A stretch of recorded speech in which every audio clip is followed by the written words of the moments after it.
సాక్షాత్తు ఆ శ్రీహరే కౌసల్యాపుత్రుడై మానవ జన్మ ఎత్తినది చైత్రశుద్ధ నవమి రోజు. దాన్నే మనం శ్రీరామ నవమిగా జరుపుకుంటాం. త్రేతాయుగంలో వసంత ఋతువులోని చైత్రశుద్ధ నవమి రోజు పునర్వసు నక్షత్రంలో కర్కాటక లగ్నంలో అభిజిత్ ముహూర్తంలో అంటే సరిగ్గా మధ్యాహ్నం 12 గంటల వేళలో ఆ శ్రీరాముడు ఈ భూమి మీద జన్మించాడు. అయితే ఆ రోజునే సీతారాముల కళ్యాణం ఎందుకు చేస్తాము అని మీకు ఎప్పుడైనా సందేహం వచ్చిందా? దానికి 2 పురాణ కథనాలున్నాయి. అవి తెలుసుకునే ముందు మంత్రస్వరం ఛానల్ ని చూస్తూ ఇప్పటి వరకు ఎవరైనా సబ్స్క్రైబ్ చేసుకోకపోతే దయచేసి సబ్స్క్రైబ్ చేసుకుని నోటిఫికేషన్ కూడా ఆన్ చేసి పెట్టుకుంది.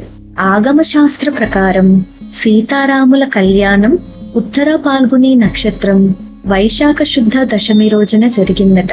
కానీ మహతాం జన్మ నక్షత్రే వివాహం అనే ఆగమ శాస్త్ర వాక్యం ప్రకారం గొప్ప గొప్ప వ్యక్తులు అవతార పురుషులు జన్మించిన తిథి రోజే ఆ నక్షత్రంలోనే వివాహం జరిపించాలనేది శాస్త్రాల నియమం. అందుకే ఆ శ్రీరాముడు పుట్టిన చైత్రశుద్ధ నవమి రోజు పునర్వసు నక్షత్రం ఉన్న వేళలో మన దేశం మొత్తం కూడా అంగరంగ వైభవంగా సీతారాముల కళ్యాణం జరుపుకుంటున్నాం. ఇంకొక కథనం ప్రకారం ఆ సీతారాములు అరణ్యవాసం చేశారు కదా.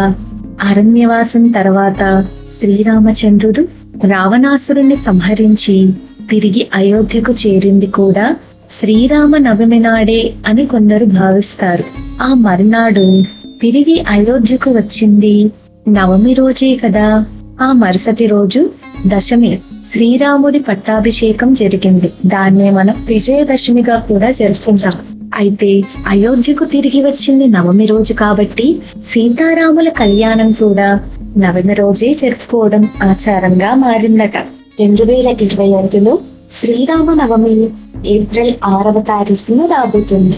ఆ రోజున వీలైతే శ్రీరాముల వారి గుడికి వెళ్ళడమో, దగ్గరలో ఏదైనా ఆలయాల్లో కానీ మండపాల్లో కానీ సీతారాముల కళ్యాణం వీక్షించడమో, లేదంటే భద్రాచలంలో కానీ అయోధ్యలో కానీ జరిగే వేడుకలు టీవీలలో ప్రసారం అవుతాయి కదా, అవి చూడటమో మీకు వీలు కుదిరింది చేయండి.